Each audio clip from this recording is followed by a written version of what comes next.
Step 2, creating charts. So step 2.1 for the first team member is going to create a chart called the revenue comparison. In fact, I'm going to select that phrase, Control C, and then it's going to be based on the 2024 data.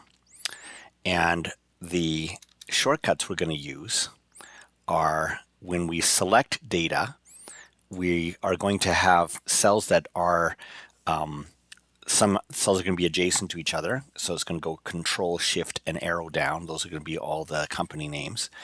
And then we're also going to include the 2024 data, which is not right beside that.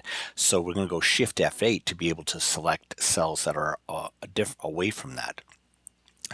After we make the chart, we're going to move it with the arrow key, and we're going to set controls. Instead of just the control button, it's Alt JC, and then going into what we want to do. So I'll show you how to do that. Control Shift Tab, and the first one, I'm going to go down from A1 to start in cell A2 and go Shift Control down arrow to select all the company names, and then Shift F8 will allow me to go away from that and see how they're still selected. And I'll go to the 2024 data and Shift Control down again.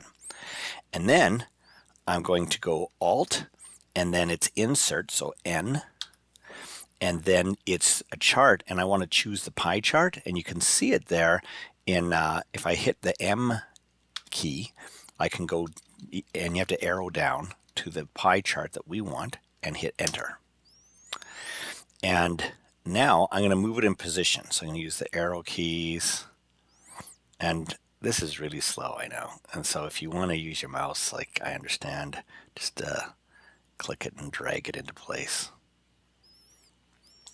And then while it's selected, we can go Alt JC, and chart title is AC. And then E for edit. And then go Shift Tab to go up. See how the OK button is right now selected? If you go Shift Tab, it's to the one previous to that, and Control V to paste, and then Enter. There, I have the revenue comparison for the 2024 data.